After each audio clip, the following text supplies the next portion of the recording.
Hi guys, it's Happy Little Pup Creator back. On today's video, we're going to make a costume for the Chibi version of the Happy Little Pup. This feature is Gandalf. We've been watching the Lord of the Rings series, so of course, the costume's going to be from that. I do plan to continue this series, going through some of the main characters from Lord of the Rings, so subscribe if you want to know when those come out. And yeah, if you didn't see, I have a video showing how I made the Chibi version of the Happy Little Pup. It's good to watch too if you're like, hey, I really want to create something, but I don't know how, or when I try, it looks terrible.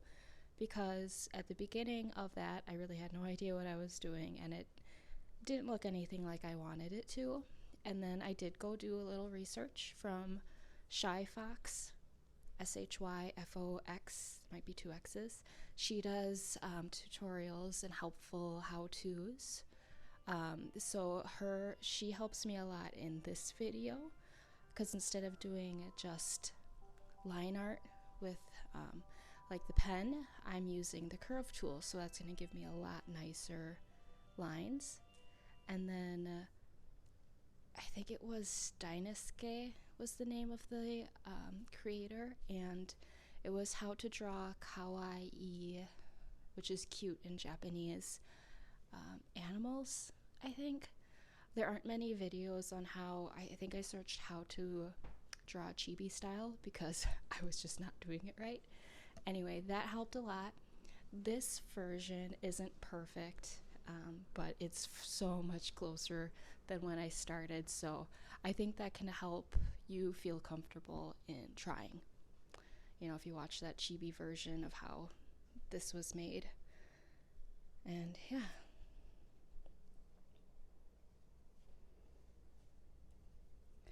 So this first hat that I was doing, I tried to do it without a reference. I was just doing what I thought a hat would look like, and then I turned on the Fellowship of the Ring and the part where he's in the cart driving up to Hobbiton and Bilbo's home and Frodo meets him.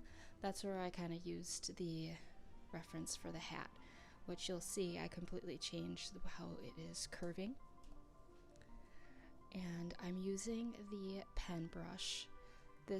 All of this is done in the program called Fire Alpaca.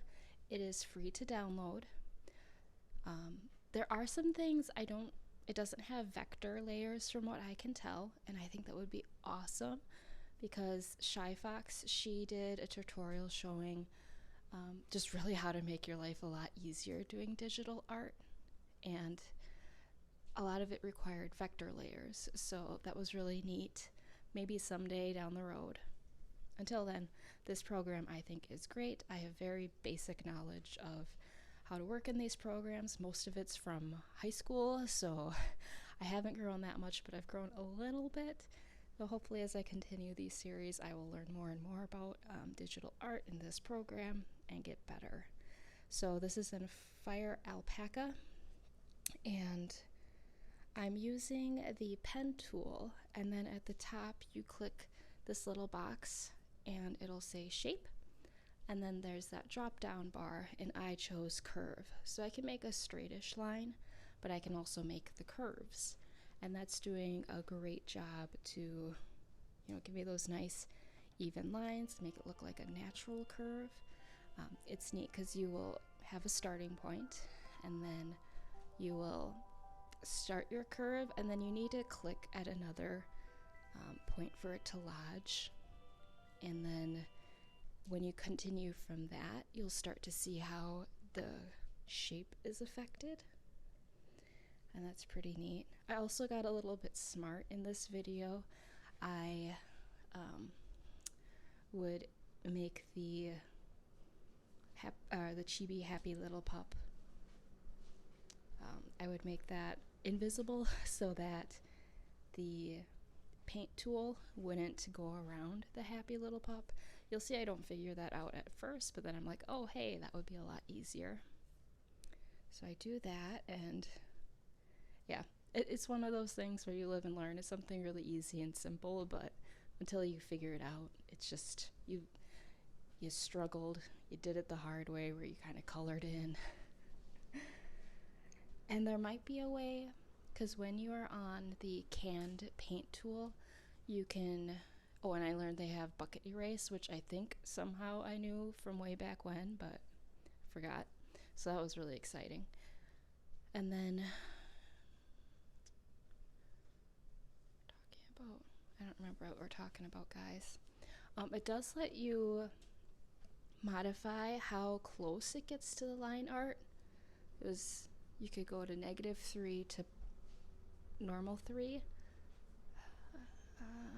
I think it's definitely 0 to 3 for sure, and it might go negative or above. So that was a nice feature because it helped you get a little closer. Okay, here you can see how I was like, oh, okay, now I have to color in the happy little pup's head, and then eventually you'll see me go, oh, wait, that doesn't make sense. Why don't I just do this? Oh yeah, so there's a drop down that lets you do the active layer or canvas. So I don't know if that would have accomplished what I did by making invisible the happy little pup chibi layer. So yeah. I wanted to make this movie double speed, but because of the format I am doing it in, having it within the computer screen here in my iMovie app, I can't make it faster. So, and that's okay because, sometimes you just want something to just keep on going in the background, and this could be that for you. So it's going to be about 40-50 minutes long, and yeah, you could just have it on the background as there's like a little friend chit-chatting with you, which I think is nice because a lot of videos I watch, I will be like, I do enjoy the longer ones. I'm like, oh, it's only 12 minutes. You want something longer because you're like engaged and you're just enjoying the vibe of the movie. So this will be one of those rare ones that I have. A main reason I don't like making the videos so long is because upload speeds for me are really slow. It takes a really long time for this to get uploaded to YouTube, but I am about 2 months ahead on my YouTube videos, so here's hoping I will be able to get it uploaded by then. And if you're new to the channel, which aside from 21 of you at this point, you are, thanks for being here. And well, I suppose it could be more by then because this won't post for almost 2 months. This is the happy little pup. You can see on the Himalayan salt lamp I have another happy little pup. That's the original. So the story of that is I went to get my puppy. She is an Australian Shepherd. She's a blue merle, and we were there watching an event, and she jumped up on this little chair that I had, and I took a picture, and it just makes me so happy. So, and I definitely always enjoy digital art in school, art in general, living that dream of selling art. And I'm also at that point in life where I'm realizing no matter how much I work, there's only so many hours in the day. I can only ever make so much. And I want to feel a little more secure in life. I want to work towards having some passive income streams. And I also want to enjoy being creative. It has added so much value to my life because I'm enjoying this process, and it's something to look forward to. So nothing else, it's add value in that regards. So I'm making the YouTube channel to help bring awareness to the happy little pup, because there's so many little puppy arts out there. Why would anyone click on this one? Well, here's why. For one thing, she's cute. She makes me happy. She would make a lot of people happy. um, and then for some coworkers, I would do art for Christmas. And I decided to do the happy little pup in the same style. I usually would do watercolor, but this year I decided, let's do digital art. There were just more employees, and I was like, the watercolors, and it takes longer, and I definitely can get burnt out from doing it because I usually don't have the motivation to create the watercolors until, there's only so much time before you gotta give them. So I was like, let's do a different style. And then this way too, I had done it a few years. I don't know, maybe they're getting a little sick of having a physical artwork to either keep or, I don't know if they would have tossed them or not. That's fine. But, digital copy, they can print it out if they want, or they can just ignore it, be like, hey, that was a nice thought, and not have to deal with it. So I then decided, well, why don't I make this picture in this style? And then I really liked it, and I was like doing research on how to get things to sell on Redbubble and Zazzle, which mainly everything is on Redbubble. For some reason, I like that format, that marketplace, and it's probably honestly because it has the word red in it and it's a red color. I believe psychologically that makes you want to like buy stuff or engage more. And Zazzle, I think, really has a lot to offer, and it has more to offer than Redbubble in my opinion, because you can add text, which is one thing in Fire Alpaca, this program. It's a glitch. If you try and do text, it freezes, and I don't have another option for that. So Zazzle has been really nice with that.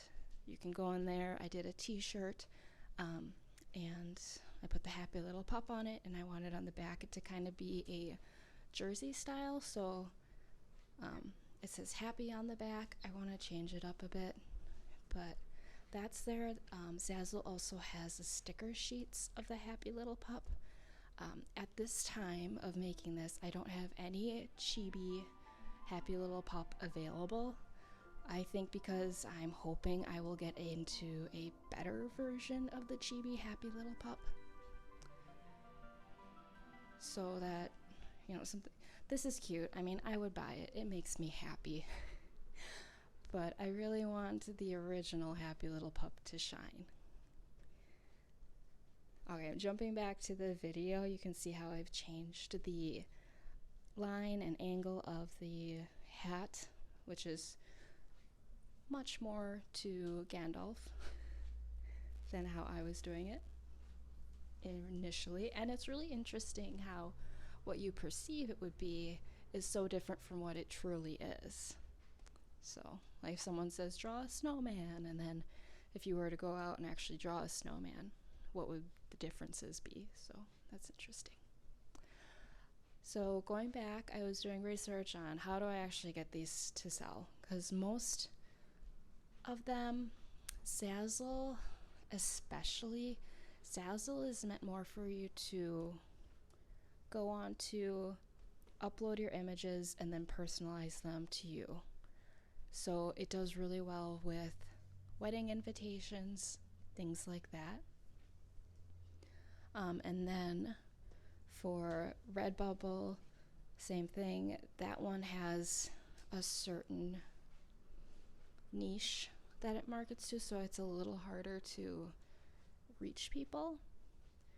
And what a lot of them said is like you need to build a community to draw people and help them find what you're selling. So I thought the best way to do that, and in high school I had thought like, oh, that would be cool to do YouTube, but I didn't know of anything I really wanted to do, and it was a little intimidating. Like even now I don't want to be that public where my face is out there and my name is blatantly stated. I don't really want any of that. and I don't think it's necessary. So it took this long. Took a long time to be like, okay, I am inspired by this. I see a path for this, and I see at least 2 years worth going down the road. So I thought that is awesome. And so here we are, making YouTube videos, sharing them.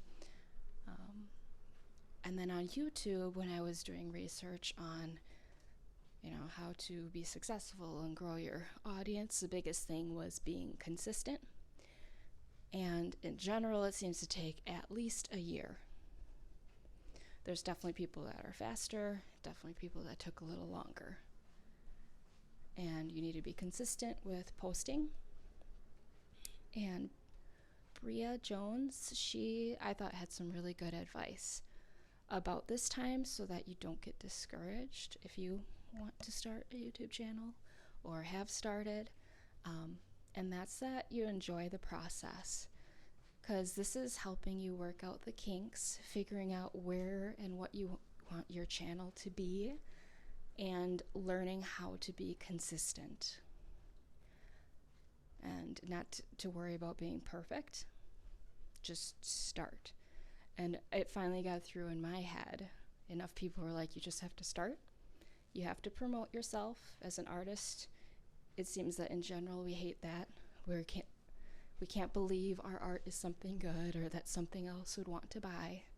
But I have heard compliments from others, and I felt that way. And it took, I don't even know who they were. Were they an artist? Were they not? I presume they were an artist, saying, you have to self-promote. That's it. You just have to do it. You are good enough. You are worth selling your art. So it's things like that that really helped build the foundation for this channel, for my consistency, and for not worrying about being perfect.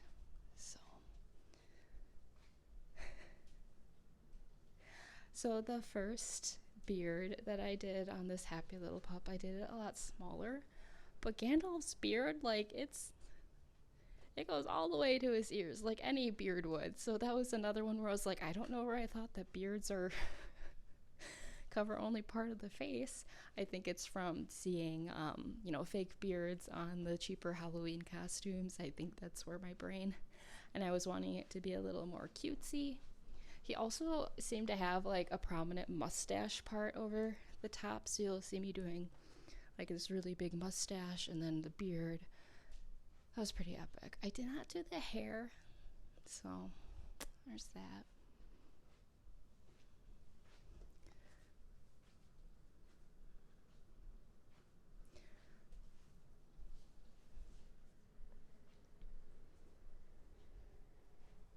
I also got better. If you've watched my other videos, I'm not very good at layering my layers.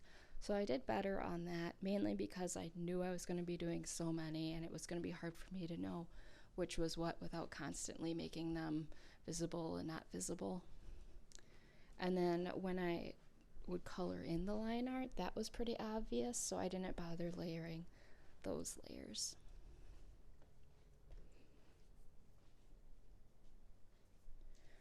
So yes, this is Happy Little Pup Chibi version. If you want to get the Happy Little Pup, the regular one, or just see what products are offered, a little more of what it's about, if you go to Redbubble or Zazzle, search the creator name Hiaja Rose, Hiajarose,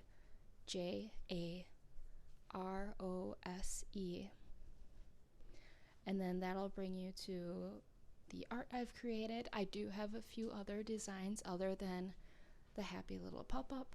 I thought of taking them down, but you never know. So I left them up there. And then Redbubble, there are so many products. There's, there's magnets, stickers, clothing, household decor items, tech items, travel mugs, blanket, things like that. And then the other thing that I wanted, and this really helps with me continuing in my process, is some sort of story with the happy little pup. I was inspired to do this by watching Goodnight Moon ASMR. She went to London, and I'm gonna butcher this, but I think it's Moomin or Munin. Looks like a white hippo to me. Moomin might be it. Anyway, there's a whole store and a whole community behind Moomin, and really cute art, really nice. And I was like, oh, well, that is awesome. Why not have a few little stories and things like that for the happy little pup? To prevent myself from burning out, I decided to only do them every 2 months because I did not want to burn myself out before I even got started. Very important to protect that. So every 2 months I write a microfiction story, and microfiction is 300 words or less, and it's about the happy little pup and an item, person, place, thing, or idea that the happy little pup is interacting with. So I've already released story 1, which was just about the happy little pup. Story 2 is the happy little pup interacting with a monarch butterfly. Story 3 is the happy little pup interacting with a snowflake. The other thing that's kind of cool is that all the pictures I've been using have been ones that I took in real life, while just the butterfly I didn't have the happy little pup, but the snowflake I had the happy little pup. The poppy was at the place I got the happy little pup from. So I think that's an extra little neat tidbit behind the scenes that adds value to the happy little pup's story. And yeah, so then the 4th story is going to be a poppy. I want to do the animal of the Chinese zodiac as an item, or a creature that the happy little pup interacts with. So this year is a rabbit. However, I don't know what I would do for a bunny. I am not specifically inspired. I'm thinking, because there's such an array of zodiac animals, I would maybe do them in a stuffed animal style. So kind of like the Chibi. Like maybe that would be the new plushie that the happy little pup got. So I'm not really sure. That might be the last one I ever do for the year. And then I'm gonna do, so I have 4. Wow, I only have 2 more to do. That's crazy. September. Does that make sense? The first one was in January. February, March was the second one. April, May is the 3rd. June, July is the 4th. August, September 5th. November is the 6th. Okay. That actually works out good. So the last one should end up in November. That ends up good because I want to compile these into a book. The little stories and the pictures. Something I want to work on, and I have to do research. If you guys know of any sites that are good for that, I don't want anything where I have to actually purchase a bunch of inventory. It would be like, hey, there's a book you can buy, and I think it would be nice to make it either a digital copy or a hard copy that you could have. All ages, but really I'm thinking smaller, younger kids would be my target audience for this. The stories, I do audio recordings of them and I post them on this YouTube channel. There is a playlist of them, and they are also published on WordPress, and that's happylittlepup.wordpress.com. So you can go there and see them. There's information about the Happy Little Pup, links to the stores, and then there is a journal that I also periodically post on. It's a nice little snapshot so I can look back, see how far I've come, what I've been working on, and the stories themselves are on there. Yeah. I was trying to think if there's anything else on that WordPress. So that was something else I was thinking too, because I know from blogs you can get paid from advertisements, so that might be another possible stream of income. So WordPress, Redbubble, Zazzle, and YouTube are what I'm trying to manifest into passive income streams. The other thing that I've really been thinking about doing is narration, and technically I have narrated a book. I have read it out loud and I have posted it on YouTube with under a playlist, and I chose public domain books. The first one I did is called The Writing of Fiction, and it's by Edith Wharton. I chose that one because there weren't a lot of characters. There's no characters, it's just her talking to us about writing fiction. It was educational because I'm interested in writing microfiction stories, so that's definitely going to help with that. And it wasn't terribly long. It was 190 about pages. So I wanted something that wasn't terribly hard to read. The wording, there were a couple names and she would throw French, and I don't know how to speak French, but I just read it how I thought it was and rolled with it. So there was, it wasn't terribly difficult to read. It wasn't terribly long to read, and I set myself a goal that was achievable. It wasn't so formidable that I was going to give up before I began. Not something that's super well known, which is kind of unfortunate, but I know that this book is probably going to be the worst that I will ever read because it's my first one. And the second book I have chosen is Walden by Henry David Thoreau. And it is so interesting to me that I'm finally reading some of these classics and how good they are. Like, even in the writing of fiction, it is so interesting how much of what she wrote to me still pertains today. And same with Walden.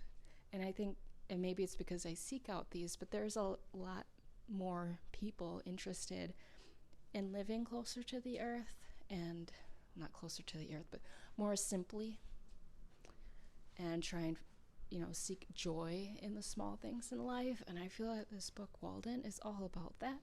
And he even talks about like college tuition. I was like, oh my goodness, it is so pertinent to this day. So that's been really neat. It was also really neat in Walden. I'm only like 39 pages in, and of this particular format, it's 100 and some pages. It's, I think depending on your format, it's about twice as long as the writing of fiction. I didn't realize that when I chose that book, and I was like, whoa, that's a lot. That's a little overwhelming. However, I am pretty proud that I've read about 4 hours already, and I only do about 20-minute increments. What I do is the artwork that I'm working on for the stories, I screen record that, I present it in the same format as you're seeing here, and then I read that length of Walden. and then I upload it, because then I'm doing two things at once. I am promoting the Happy Little Pup, and I'm working on narration and being a narrator. I had done it with the writing of fiction by Edith Wharton. I had done separate videos where I was attempting to make it a very relaxing, seem like you were lying down to bed and someone was reading to you. I did that with that book, and then I decided to just combine the two, because for the art videos, I would just chit chat like this. And I did some where I whispered, and I do like whispering better, so this might be a little loud and obnoxious to me if I ever listen to it again, maybe to you, but I know there's a couple people that don't like whispering. I know, do what you like. It is a little easier, I think, to talk normally, and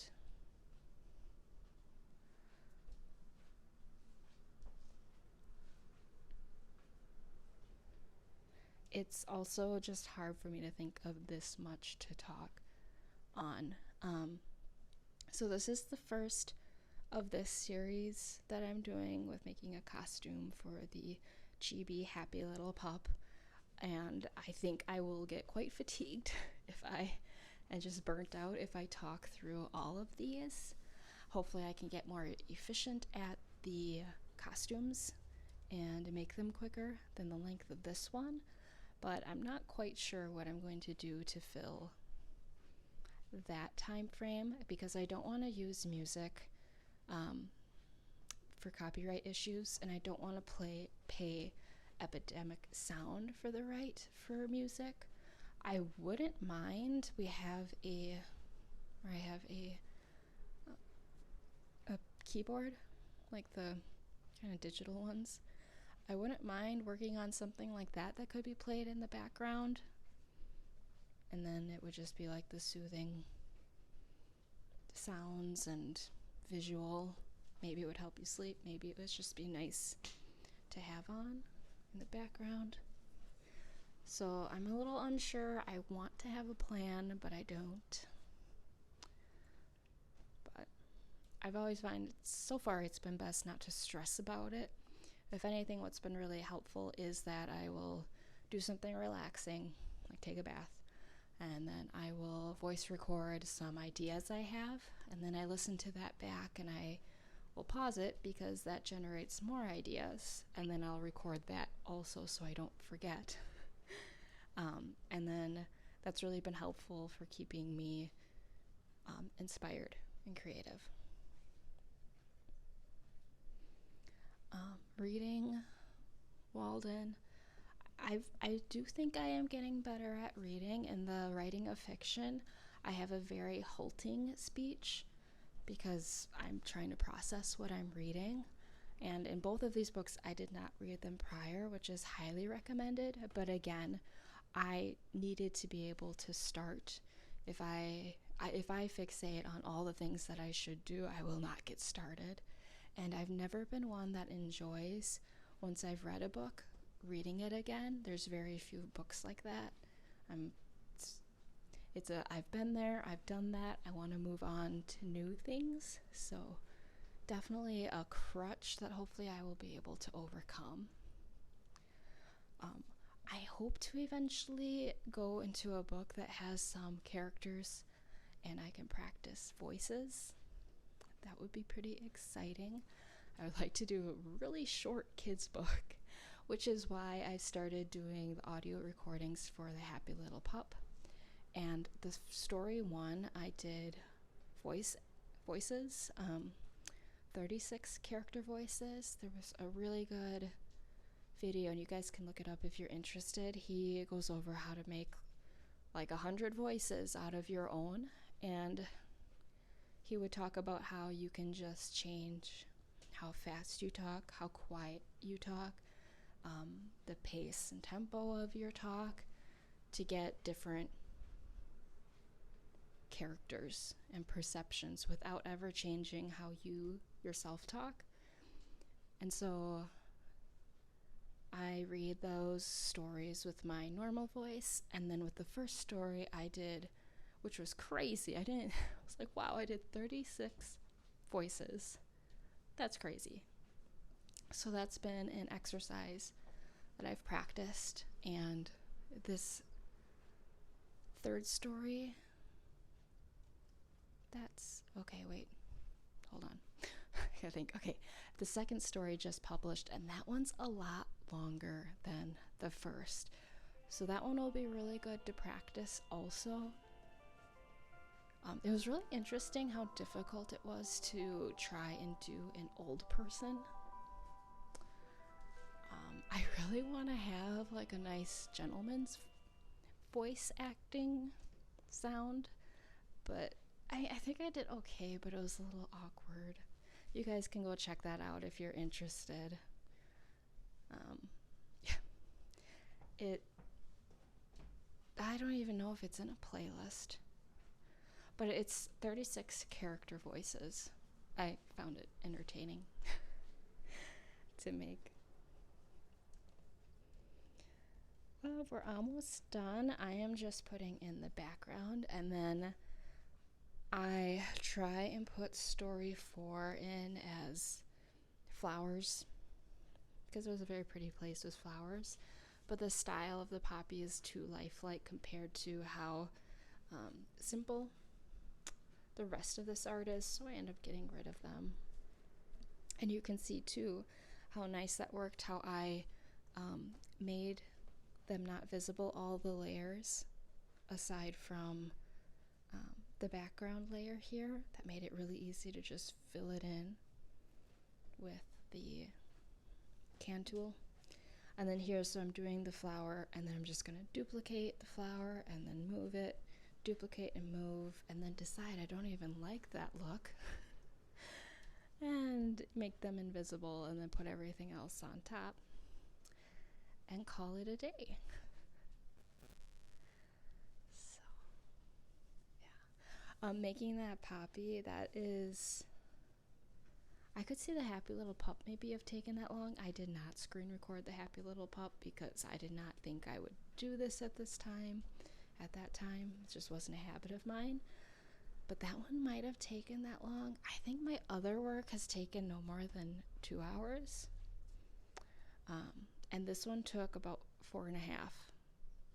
So, which I thought was good. Like, I want to really try and make these better and more detailed.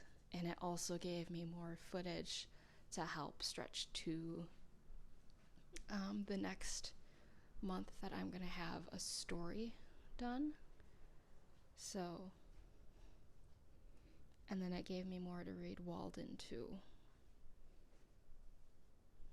I think I will run out of art footage to read Walden too. That one might take me almost to the end of the year to finish reading. So that'll be an interesting hurdle. I could continue to read Walden to these, but I think it just wouldn't make sense in my head to do Walden with the art and Walden with these. If I could focus on watching this right now, the sun's out, I feel like I should be active. I am walking around the house while I'm recording this and like staring off into space more than watching this. I could maybe do a little more on how I did it, what I'm actually doing.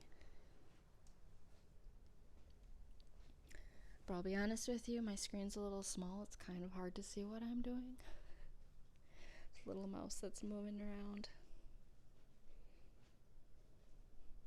There. I think it turned out cute. Cute little happy little pup costume. I thought about doing the pipe, but I'm like, okay, he doesn't usually have that, and I don't really want to promote that for, I feel like it's catered more towards a young audience, although I am a young audience then because I enjoy this happy little pup. And too, you guys notice, so you can see the happy little pup on the Himalayan salt lamp, or right by it. So that's story 1. Story 2 is the monarch butterfly you can see on the corner of the monitor. And then the snowflake is story 3, which is over that apple symbol. And so I took a picture of the puppy when I got her. The butterfly was from, I think, 2018. It is a photo that I was like, I like it. I didn't delete it. It's not that often you find a monarch butterfly sitting really nice on a flower, you know? And then the snowflake I took in December. I was carrying a bag of dog food and the snowflake fell onto the bag, and I took a picture of it. That one is not my favorite how it turned out. I definitely did not have a specific technique or style. I just went with it and did the best that I could. So it'll be interesting if I do, because I could see doing, I don't think I would do a snowflake every year. But if I did, it would be interesting to see how the style and technique changes. So here I'm trying to add some highlights to Gandalf. This was a really long time to talk. I plan to try and do some audiobook narration. However, my throat is being a little bit sore at talking for this long. So we will see. I also have a backlog of videos to upload. So once I'm done with this one, I'm going to just save it till what I have working on uploading is done, and then I will work on uploading this video. I think that's what I'm going to do, because otherwise I feel that I'm falling behind because I'm not creating every day, because I only have so much room on my phone, which is my main source of, it's like 90, oh gosh, no, it's probably like 60% of what I use for this purpose. So I have to have the videos on my phone to upload them, and then I can send them over to their storage, and then they can live there if they're ever needed again. So I only have so much room on my phone, is what I'm getting at.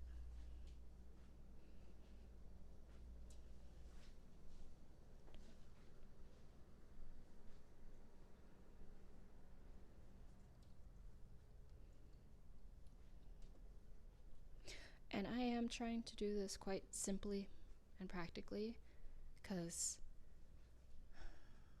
my budget doesn't allow me to invest, and I've chosen that, really.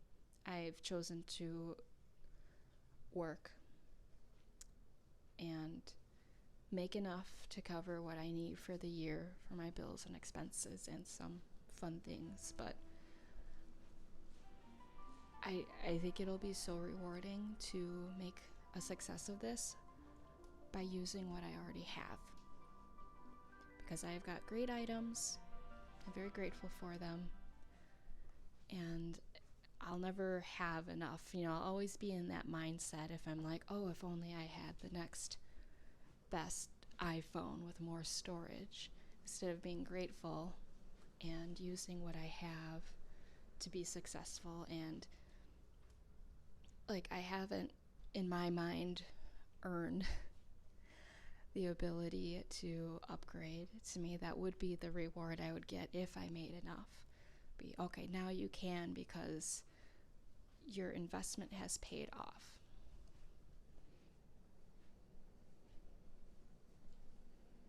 Hopefully that's something you guys agree with. Maybe you don't. But that's how I view it.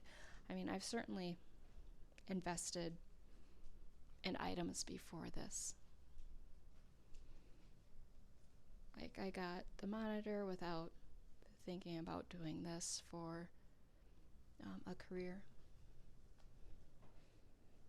But instead of being like, oh, I need a better one because now I'm going to do this as a career, I'm going to use what I have, so to speak.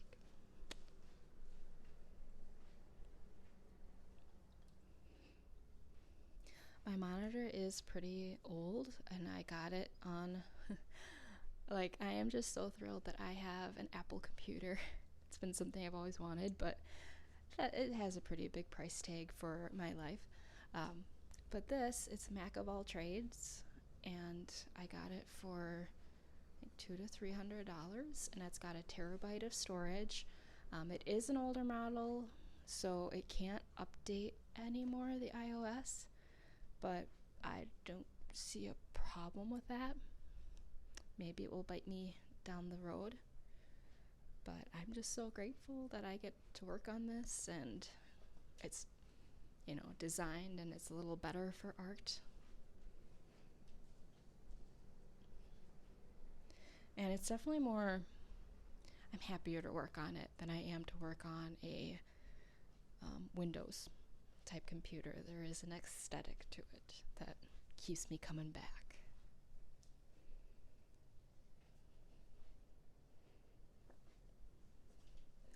So I did highlights, but I didn't do shadows. I am really terrible at doing highlights and shadows.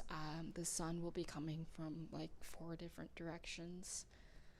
So that will be another thing that I am looking forward to improving and getting better at.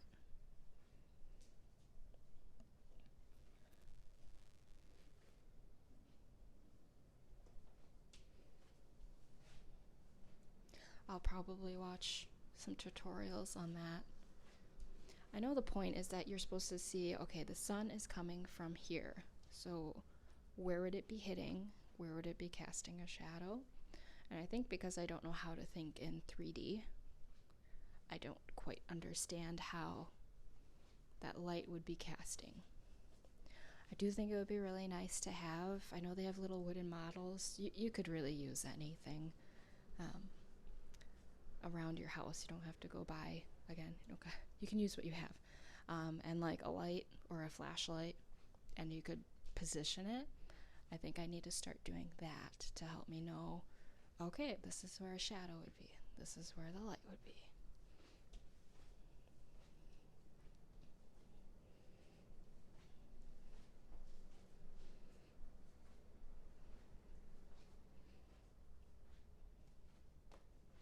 And if you haven't, I'm trying to get to 1,000 subscribers and then 4,000 watch hours so that this channel can be monetized.